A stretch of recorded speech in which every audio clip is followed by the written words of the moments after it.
Hello students, welcome to chemistry class 12th by Gaurav sir. और हम पढ़ रहे हैं बच्चों अपना lecture chemical kinetics. Chemical kinetics में हमने अब तक पढ़ा कि क्या क्या होता है रेट ऑफ रिएक्शन, और रेट ऑफ रिएक्शन जो है वो इंस्टेंटेनियस रेट, और इसके अलावा रेट ऑफ रिएक्शन जो है वो एवरेज रेट, दो तरीके से डिफाइन किया जा सकता है। हमारा टॉपिक जो करंट चल रहा है वो चल रहा है कि कौन कौन से फैक्टर हैं जिस पे rate of any chemical reaction depend, जिसके अंदर हम पढ़ रहे हैं सबसे पहला topic that is rate depends on concentration. Concentration के अंदर बच्चों हम लोगों ने अब तक क्या क्या बात करी है। हम लोगों ने बात करी है लॉ ऑफ मास एक्शन के बारे में, और हमने बात करी है रेट लॉ के बारे में, और हमने बात करी है ऑर्डर ऑफ रिएक्शन के बारे में। ऑर्डर ऑफ रिएक्शन अपने आप में बहुत इंपॉर्टेंट टॉपिक है। तो बच्चों आइए बात करते हैं किसके बारे में, ऑर्डर ऑफ रिएक्शन के बारे में। बच्चों हमने ऑर्डर ऑफ रिएक्शन पढ़ने से पहले एक चीज़ और पढ़ी थी, और वो क्या था, वो था हमारा दैट इज़ रेट कांस्टेंट। तो हमने पढ़ा था रेट कांस्टेंट क्या होता है बच्चों। The rate of any reaction when the concentration of each reactant is 1 mole per liter for a given reaction, it is constant at a particular temperature and is dependent upon the concentration of the reactant। यानी कि मान लीजिए आपके पास कोई reaction है, क्या आपके पास कोई रिएक्शन है, A gives प्रोडक्ट, उसका रेट क्या हो जाएगा, रेट हो जाएगा K A की पावर 1। ठीक है, तो अगर A की कंसंट्रेशन 1 मोल पर लीटर हो जाए, A की कंसंट्रेशन 1 मोल पर लीटर हो जाए, तो हम क्या बोलेंगे, हम बोलेंगे R इक्वल्स टू के 1 और R इक्वल्स टू के, यानी कि rate constant rate of reaction के बराबर हो जाएगा। Rate constant rate of reaction के बराबर हो जाएगा। तो हम क्या पढ़ रहे हैं बच्चों, हम पढ़ रहे हैं रेट कांस्टेंट की definition. The rate constant is the rate of reaction. Rate constant rate of reaction के बराबर है। Rate constant rate of reaction के बराबर है जब हर रिएक्टेंट की कंसंट्रेशन 1 मोल हो जाए। फॉर एग्जांपल सर, मान लीजिए हमारे पास अब कोई रिएक्शन है A plus B gives C। ठीक है सर, तो R इक्वल टू के कब होगा, जब A की कंसंट्रेशन भी 1 होगी, जब B की कंसंट्रेशन भी 1 होगी। तो जब हर रिएक्टेंट की कंसंट्रेशन 1 होगी तो K किसके बराबर हो जाता है, K R के बराबर हो जाता है। The rate constant of any reaction is defined as the rate of reaction at any given condition when the concentration of each reactant is 1 at a given temperature। I hope you understand what I am saying। हाँ जी, समझ में आया या नहीं आया? और अगर आ गया है तो भैया रेट कांस्टेंट की आप इस डेफिनेशन को कॉपी कर सकते हैं जल्दी से। इम्पोर्टेंट बात करने वाले हैं, और वो हम बात करने वाले हैं क्या, रेट कांस्टेंट का unit. Unit of rate constant बहुत इंपॉर्टेंट है। Unit of rate constant, rate constant की यूनिट क्या होगी। मान लीजिए आपके पास कोई रिएक्शन है Na गिव्स प्रोडक्ट। मान लीजिए आपके पास कोई रिएक्शन है वर्षा that gives Na gives product. तो हमारे पास इसका रेट एक्सप्रेशन क्या होगा, इसका रेट एक्सप्रेशन हो जाएगा बच्चों R equals to k A की power n, where n is not only stoichiometric but also the experimental coefficient. n हमारा क्या है, एक्सपेरिमेंटल कोफिशिएंट है, या हम कह सकते हैं n हमारा क्या है, ऑर्डर ऑफ रिएक्शन भी है। n क्या है, ऑर्डर ऑफ रिएक्शन भी है। वो सिर्फ स्टिचियोमेट्रिक कोफिशिएंट नहीं है बल्कि वो ऑर्डर ऑफ रिएक्शन भी है, ऑर्डर ऑफ रिएक्शन। ठीक है जी, तो n हमारा क्या हो गया, ऑर्डर ऑफ रिएक्शन हो गया। अब हम क्या कहेंगे, k क्या हो जाएगा, k हो जाएगा R अपॉन A की पावर n। अब R क्या होता है सर, R रेट होता है। हमने रेट की यूनिट पढ़ी हुई, रेट क्या होता है, रेट होता है कंसंट्रेशन अपॉन टाइम। रेट क्या होता है, change in concentration upon time या कंसंट्रेशन अपॉन टाइम। और भैया ये क्या है, ये खुद कंसंट्रेशन है। ए क्या है, कंसंट्रेशन है जिसकी पावर n है। बोले कोई डाउट, ए क्या है, कंसंट्रेशन है जिसकी पावर n है। ए क्या है, कंसंट्रेशन है जिसकी पावर n है। तो हम क्या बोल सकते हैं, ये अपॉन 1 हो गया। तो हम क्या बोल सकते हैं, ये हो गया concentration upon time into 1 upon concentration की पावर n। या हम बोल सकते हैं k इक्वल्स टू, या हम बोल सकते हैं k इक्वल्स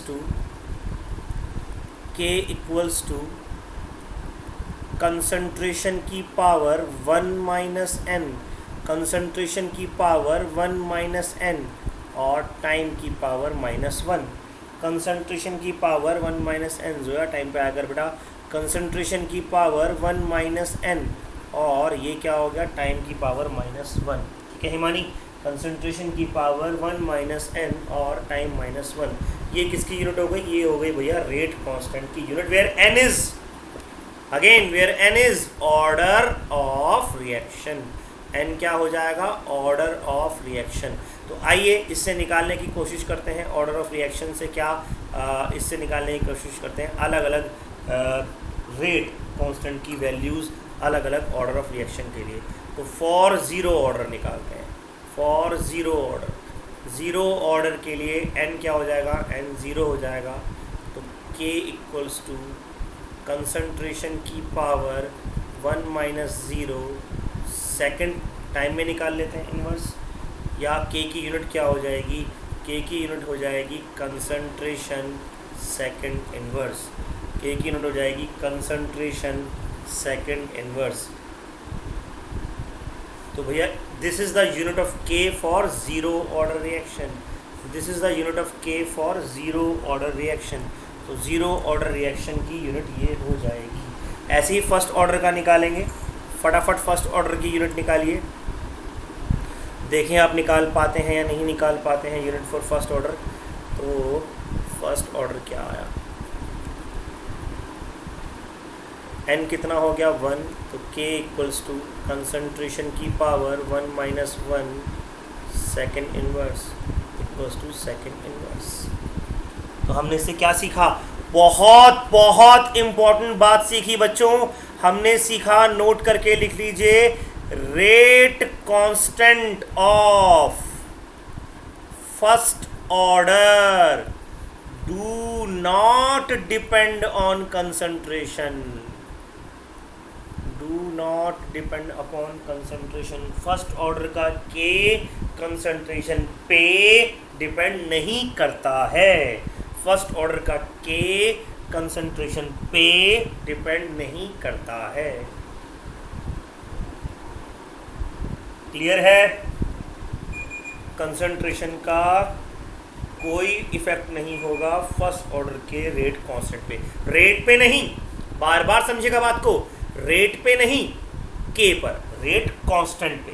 ये दो अलग अलग बातें हैं। देखो कुछ टाइम बाद आप कंफ्यूज हो जाओगे, आर के ऑर्डर ये सब क्या हो रहा है सर, समझ में नहीं आ रहा, मिक्स हो रहा है, तो कुछ टाइम बाद आपको हो सकता है कन्फ्यूज़न हो जाए। लेकिन अगर आप साथ साथ कॉन्सेप्ट तैयार करते चलेंगे, इसको पक्का करते चलेंगे, तो there will be no confusion, that will be my guarantee.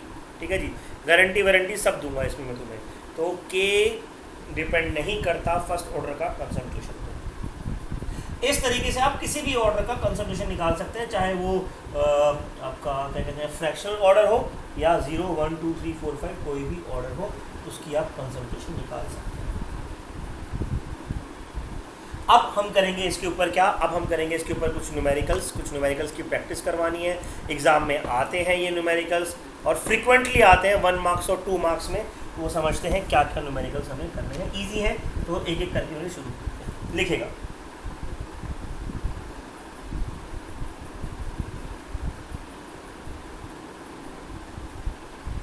The reaction, एक रिएक्शन दी हुई है आपको, the reaction N2O5 decompose in NO2 plus half O2। तो वो NO2 में और हाफ O2 में डिकम्पोज हो रहा है, ये रिएक्शन आपको दी हुई है। और वो कहते हैं क्या कि is the first order reaction. ये कौन सी रिएक्शन है, फर्स्ट ऑर्डर है। नहीं भी कहते हैं तो आपको खुद पता लगाना होगा कैसे, वो आपको उसका क्या दे रहे हैं, फर्स्ट ऑर्डर रिएक्शन है।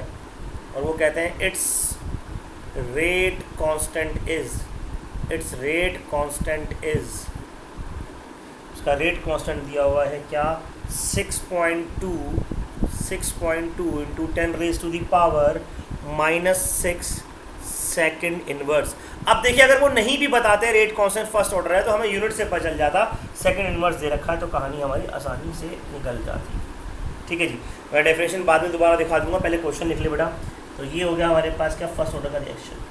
वो कहते हैं इफ़ इन द बिगिनिंग, बहुत इंपॉर्टेंट क्वेश्चन है, if in the beginning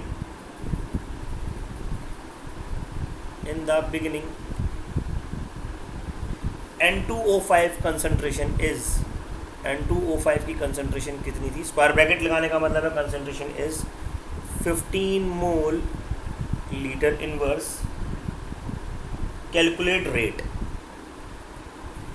calculate rate, इससे आसान क्वेश्चन हो नहीं सकता 2 मार्क्स में। कैलकुलेट रेट, इससे ज़्यादा आसान क्वेश्चन हो नहीं सकता। तो रेट क्या आ जाएगा भैया, हमें पता है रेट इक्वल्स टू के N2O5 की कंसंट्रेशन।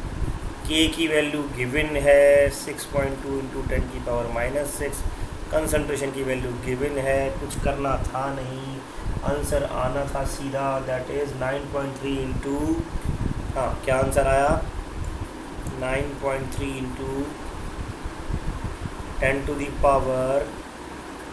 10⁻⁻5। इम्पॉर्टेंट बात, mole litre inverse second inverse, important बात unit, mole litre inverse second inverse.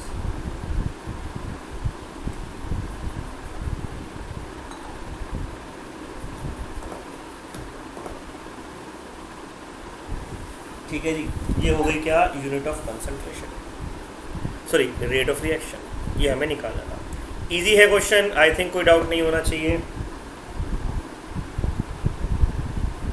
चलिए नेक्स्ट क्वेश्चन, नेक्स्ट क्वेश्चन मुझे बड़ा अच्छा लगता है, एग्ज़ाम में काफ़ी आता है, तो देखेंगे क्या है नेक्स्ट क्वेश्चन। ये बोर्ड में बहुत फ्रीक्वेंटली आता है, जो नेक्स्ट क्वेश्चन मैं आपको बताने वाला हूँ, ये बोर्ड में बहुत फ्रीक्वेंटली आता है, देखिएगा।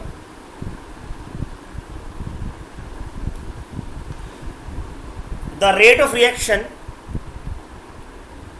द रेट ऑफ रिएक्शन, कौन सी रिएक्शन, वो रिएक्शन दे रहे हैं आपको, 2NO gives, sorry 2NO gives नहीं, 2NO plus Cl2 gives, 2NO plus Cl2 gives 2NOCl, 2NOCl is doubled when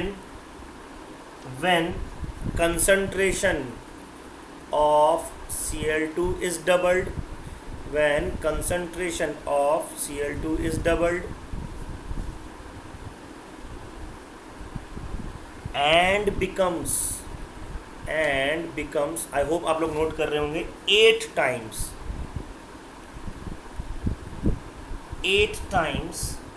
when concentration of both NO and Cl2 is doubled। ये क्या हो रहा है sir, of both NO and Cl2 is doubled, determine the order, ये 2 marks में आता है, determine the order निकालेंगे। तो आइए समझते हैं इस क्वेश्चन के अंदर हमें इसे कैसे करना है, समझिएगा, पहले ट्राई करिएगा, खुद ट्राई करिएगा और मुझे बताइएगा ऑर्डर क्या आ रहा है, और अगर आपसे नहीं होता है तो फिर मैं आपको बताऊंगा ही बताऊंगा।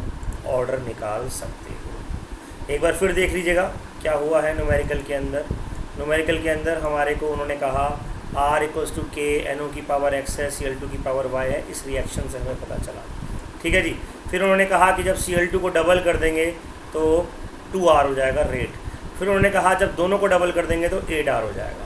हमने इससे 3 इक्वेशन बनाई, तीनों इक्वेशन को हमने यूज़ करा।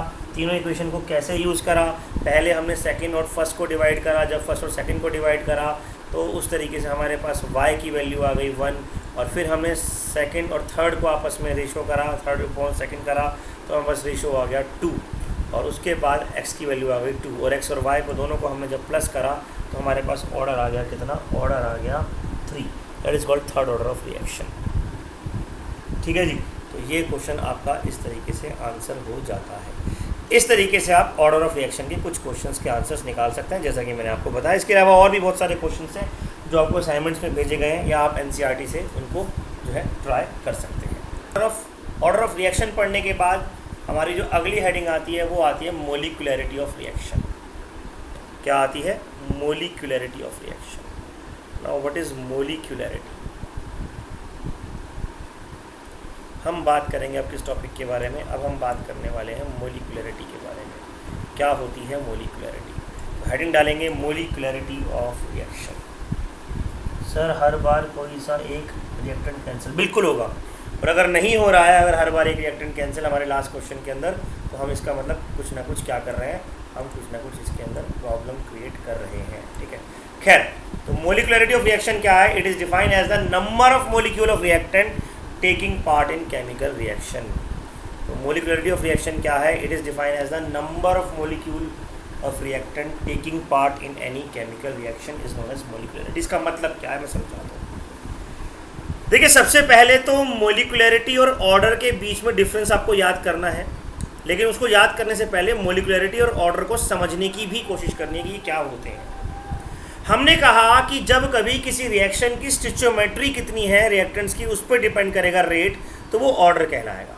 जैसे हमने कहा R इक्वल्स टू, या मान लीजिए पहले मैं एक रिएक्शन ले लेता हूँ, मान लीजिए मैं एक रिएक्शन लिखता हूँ, बच्चों ध्यान से समझना, थोड़ा सा टॉपिक थोड़ा सा ये कैसा है, ट्रिकी है। 1A + B + C gives product, ठीक है। यहाँ पर A आ गया, स्टिचोमेट्री B आ गया, C आ गया। हमसे पूछा गया ऑर्डर क्या है, तो मैंने कहा जी ऑर्डर है A + B + C, ये ऑर्डर ऑफ रिएक्शन है। यानी कि रिएक्शन की स्पीड क्या होगी, रिएक्शन कितनी तेज़ या धीरे होगा, ये किस बात पे डिपेंड कर रहा है, ये स्टिचोमेट्री पे डिपेंड कर रहा है।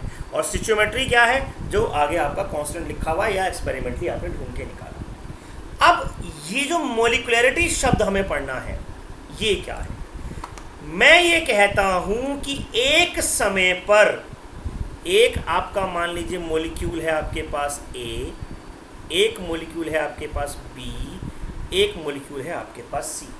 मैं कहता हूं एक समय पर पहले A और B आपस में टकराए, और टकराकर उन्होंने आपस में जो है बनाया, let's say for example X। फिर X और C आपस में टकराए और उन्होंने बनाया प्रोडक्ट। फिर X और C आपस में टकराए, उन्होंने बनाया प्रोडक्ट। हाँ, अभी फर्स्ट फैक्टरी चल रहा है, पहले ये समझने की कोशिश करो राघव जो मैं बता रहा हूँ, वरना कंफ्यूज हो जाओगे। तो पहले तो ये समझ लो कि ये वाली रिएक्शन दो पार्ट में डिवाइड हो चुकी है। अब कौन कौन से दो पार्ट? पहला पार्ट है क्या? पहला पार्ट है जब A और B आपस में रिएक्ट कर रहे हैं, और दूसरा पार्ट क्या है, जब X और C आपस में रिएक्ट कर रहे हैं। तो पहले क्या बना? पहले बना A और B से X, और फिर X और C ने आपस में रिएक्शन करके हमें इस रिएक्शन को दिया A + B gives A + B gives A + B + C gives B, ठीक है जी। इसका मतलब ये रिएक्शन दो पार्ट में हो रही है। तो मान लो मैंने कहा ये स्लो पार्ट है, ये फास्ट पार्ट है। अब आपको अगर ऑर्डर लिखना होता इस रिएक्शन का, अगर आपको ऑर्डर लिखना होता इस रिएक्शन का, तो आप क्या लिखते हैं? सर ऑर्डर आता सर इस रिएक्शन का क्या, कि A की पावर A हो जाती और B की पावर B हो जाती, और सिर्फ इसी पे R डिपेंड करता, तो हमारा ऑर्डर हो जाता A + B। हम C के बारे में बात ही नहीं करते, हम C के बारे में बात नहीं करते, तो हमारा ऑर्डर क्या हो जाता? एक सेकेंड बच्चों, हमारा ऑर्डर क्या हो जाता? हमारा ऑर्डर ABC होने की जगह हमारा ऑर्डर क्या हो जाता? केवल AB। बोलो यहाँ तक बात समझ में आती है? केवल AB, ये कहलाता है ऑर्डर ऑफ रिएक्शन। मैं दोबारा बता देता हूँ, मैं एक बार दोबारा समझा देता हूँ, मेरी बात को समझने की कोशिश करना। आपके पास एक रिएक्शन है, आपके पास एक रिएक्शन है AA + BB gives CC। Sorry यार, मैं बार बार ये लिख देता हूँ क्योंकि थोड़ी ना आदत पड़ी हुई है, +CC गिव्स प्रोडक्ट, ठीक है। मैंने कहा भैया आपको ये रिएक्शन दो पार्ट में हो रही है, पहले AA + BB मिलकर X बना रहे हैं, फिर X + CC miलकर P बना रहा है। मैंने कहा ये स्लो स्टेप है, मैंने कहा ये फास्ट स्टेप है, तो ऑर्डर क्या होगा? आपने कहा सर ऑर्डर होगा क्या? आपने कहा सर ऑर्डर होगा क्या A + B, क्योंकि स्लो स्टेप ही हमारा कंसर्न करना है हमें, स्लो स्टेप ही हमारा हमें जो है वो इसको हम रिगार्ड करेंगे, इसी को हम इसको जो है देखेंगे, वो हो गया। लेकिन मोलिकुलरिटी क्या कहती है? मोलिकुलरिटी कहती है मुझे इस बात से मतलब नहीं कि ये रिएक्शन कितने पार्ट में हो रही है। मोलिकुलरिटी कहती है मेरे लिए तो जब ये दो रिएक्शन बन गई 1 और 2, मैं इस रिएक्शन को जानता ही नहीं, मेरे लिए तो अब ये दो रिएक्शन बन गई 1 और 2, और इस रिएक्शन की मोलिकुलरिटी है A + B, और इस रिएक्शन की मोलिकुलरिटी है, चलो मान लो मैं यहाँ पे छोटा x भी लिख देता हूँ, और इस रिएक्शन की मोलिकुलरिटी है X + C। यानी कि molecularity doesn't matter the direction is fast और slow, molecularity is the number of molecule that are combining together, the number of molecule that are combining together, वो कहलाएगी मोलिकुलरिटी। और समझाता हूँ और थोड़ा कोशिश करता हूँ इसे क्लियर करने का। मान लीजिए ये रिएक्शन, मान लीजिए ये रिएक्शन ए प्लस बी प्लस सी, ये वाली रिएक्शन एक ही पार्ट में हो रही है। मान लीजिए हम कहते हैं कि अब इसमें कोई फास्ट और स्लो रिएक्शन है ही नहीं, तो इसका ऑर्डर क्या होता? इसका ऑर्डर होता ए प्लस बी प्लस सी। लेकिन मैं तुमसे ये कह रहा हूँ कि प्रैक्टिकली ये रिएक्शन कैसे हो रही है, ध्यान से सुनना। प्रैक्टिकली ए आया, भागते भागते भागते भागते ए आया और बी से टकरा गया, ए और बी में टक्कर हो गई, और बी और सी में टक्कर हो गई, बी और सी में टक्कर हो गई। एक समय में एक साथ कितने मॉलिक्यूल टकरा रहे हैं? तो अगर आप देखोगे इधर की साइड तो 2 मॉलिक्यूल टकरा रहे हैं, और अगर आप बात करोगे इनकी तो भी 2 ही मॉलिक्यूल टकरा रहे हैं, एक साथ 3 मॉलिक्यूल नहीं टकरा रहे हैं। चलो मैं दूसरा सिनेरियो लेता हूँ। इधर से भागते भागते ए आया, इधर से भागते भागते बी आया, और इधर से भागते भागते सी आ गया। अब एक साथ कितने मॉलिक्यूल टकरा रहे हैं? तो अब एक साथ 3 मॉलिक्यूल टकरा रहे हैं। अगर रिएक्शन इस तरीके से प्रोसीड करेगी, अगर रिएक्शन पहले तरीके से प्रोसीड करेगी तो मोलिकुलरिटी 2 होगी, और अगर रिएक्शन सेकंड तरीके से प्रोसीड करेगी तो मोलिकुलरिटी 3 होगी। यानी कि मोलिकुलरिटी को इससे मतलब नहीं कि प्रोडक्ट कितनी जल्दी बन रहा है, दोबारा सुनना, मोलिकुलरिटी को इससे मतलब नहीं कि प्रोडक्ट कितनी जल्दी बन रहा है, मोलिकुलरिटी को इस बात से मतलब है कि एक टाइम पर एक साथ कितने मॉलिक्यूल आपस में टक्कर मार रहे हैं, एक टाइम पर एक साथ कितने मॉलिक्यूल आपस में टक्कर मार रहे हैं। जो मैंने फर्स्ट प्रोसीजर बताया है, हालांकि ये प्रैक्टिकली नहीं है, इम्प्रैक्टिकल है, ये ऐसा होता नहीं है जनरली, पर अगर हो रहा है तो हम ऐसे ही मानेंगे। कोलिजन पे डिपेंड करेगी, यस, कोलिजन पे डिपेंड करेगी, एक साथ कितने मॉलिक्यूल कोलाइड कर रहे हैं, एक साथ कितने मॉलिक्यूल कोलाइड कर रहे हैं, इस बात पे डिपेंड करेगी मोलिकुलरिटी। अब देखो ऑर्डर और मोलिकुलरिटी में फ़र्क क्या आया? ऑर्डर फ्रैक्शन में हो सकता था, बिल्कुल हो सकता था सर, क्योंकि ऑर्डर में तो हमने फ्रैक्शन भी देखा, पर क्या आधा मॉलिक्यूल टक्कर मार सकता है? इसको भी आधा नहीं समझोगे, ये भी आधा नहीं है, या तो ए बी है या बी सी है, ठीक है ना, आधा मॉलिक्यूल टक्कर नहीं मार सकता। तो molecularity can not be in fraction, can not be in fraction. दूसरी बात, जब कभी कोई रिएक्शन होगी कम से कम एक मॉलिक्यूल तो होगा ही, ऐसा तो नहीं है कि हवा में रिएक्शन हो गई, मतलब वैक्यूम में कुछ हो गया, कोई ना कोई मॉलिक्यूल तो होगा। इसका मतलब ऑर्डर 0 हो सकता है, लेकिन मोलिकुलरिटी कभी भी 0 नहीं हो सकती। ऑर्डर 0 हो सकता है, मोलिकुलरिटी कभी भी 0 नहीं हो सकती। कोई ना कोई तो मॉलिक्यूल टकराएगा ही टकराएगा, चाहे अपने आप पे थप्पड़ मार दो। जैसे मान लो तुम पगलेट हो जाओ और तुम खुद को मारना शुरू कर दो, तो कम से कम 1 तो आएगा। तुम ही दीवार में टक्कर मारना शुरू कर दो तो कम से कम 1 तो आएगा। तो molecularity can never be less than 1, molecularity can never be in fraction. तीसरी सबसे बड़ी बात, याद करो सॉलिड स्टेट्स, कितने मॉलिक्यूल्स एक साथ आपस में टकरा सकते हैं, एक दूसरे को टच कर रहे हो, जिनका कोऑर्डिनेशन नंबर 1 जैसा आ जाए, याद है? 6। मैं टकरा सकते हैं कह रहा हूँ, मैं कोलिजन कह रहा हूँ, रख सकते हैं नहीं कह रहा हूँ। सोचो कोलाइड हो जाएं, वाह, ऐसा अगर हो जाए कि एक मॉलिक्यूल यहाँ से आ रहा है, एक यहाँ से आ रहा है, एक यहाँ से आ रहा है, फिर उसके बाद एक यहाँ से आ रहा है, एक यहाँ से आ रहा है, एक यहाँ से आ रहा है, ऐसे टक्कर हो जाए, भाई नेचर पॉसिबल नहीं है, नेचर पागल हो जाएगी, नेचर की निकल रहे हैं यहाँ से, इतना काम नहीं होता हमसे। तो नेचर कह रही है ज़्यादा से ज़्यादा भैया, ज़्यादा से ज़्यादा हम तो ये वाली कंडीशन फॉलो करवा सकते हैं, बस हमारी औकात इससे ऊपर नहीं है। मैक्सिमम ये है, ये भी रेयर केस है कि ऐसा कुछ हो जाए, वरना 2 से ज़्यादा टक्कर मार नहीं सकते सर, ईमानदारी की बात तो ये है। तो मोलिकुलरिटी 3 से ज़्यादा तो रेयरेस्ट ऑफ द रेयर है। मोलिकुलरिटी रेयरली 3 होती है, मैक्सिमम 3 तक जाती है। रेयरेस्ट ऑफ द रेयर आपको नहीं पढ़ना है कुछ भी ऐसा, क्योंकि मैंने भी नहीं पढ़ा हुआ है, कुछ किसी को भी नहीं पढ़ना है। Rarest of the rare molecularity can be maximum 3। तो मोलिकुलरिटी फ्रैक्शन में नहीं होगी, मोलिकुलरिटी 0 नहीं होगी, और मोलिकुलरिटी क्या होगी? मोलिकुलरिटी कभी भी 3 से ज़्यादा नहीं होगी। अच्छा एक बात और, order of reaction multi step reaction के अंदर केवल स्लो स्टेप का था। Order of reaction multi step reaction के अंदर, order of reaction multi step reaction के अंदर केवल स्लो स्टेप का था। लेकिन मोलिकुलरिटी हर रिएक्शन का है, चाहे स्लो हो चाहे फास्ट हो, सबकी हो सकती है। मोलिकुलरिटी सबकी होती है, ऑर्डर किसी किसी का होता है, देखो सक्सेसफुल किसी किसी की होती है, होनी सबकी है, समझ गए।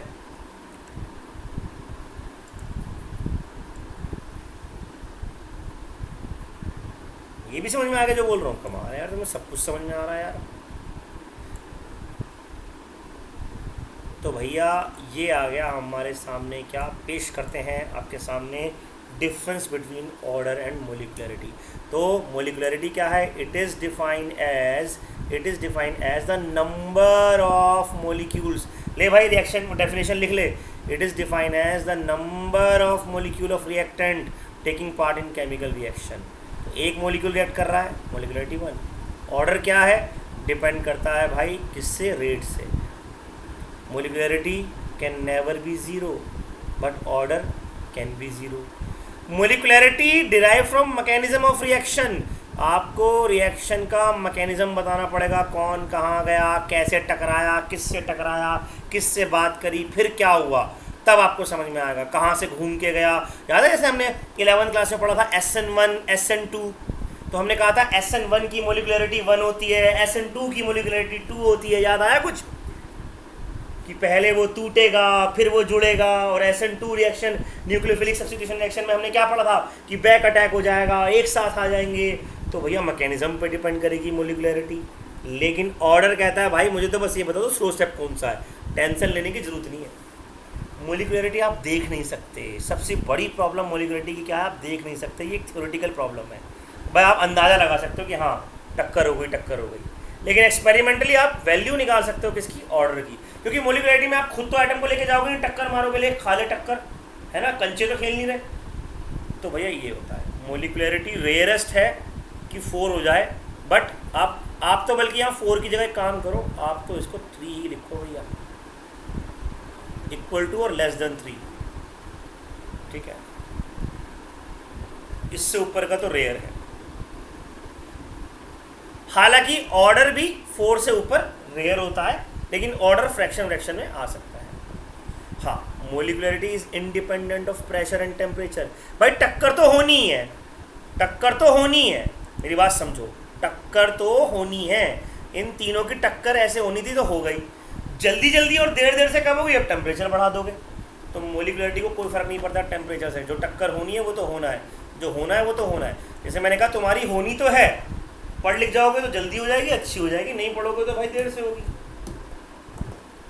होनी तो है, तो मोलिकुलरिटी क्या है, होनी है, और ऑर्डर क्या है, कैसे होनी है। So this is the difference between molecularity and order of the reaction, and that comes in your examination class board 12th class board में आते हैं। 2 मार्क्स में 3 मार्क्स में डिफरेंस पूछा जाता है, आपको एज इट इज ये डिफरेंस याद करना है, नोट करना है। आई होप आपको समझ में आ गया होगा। कोई डाउट हो बच्चों तो your teacher is right now here, you can ask me any doubt you have in molecularity as well as in order of reaction.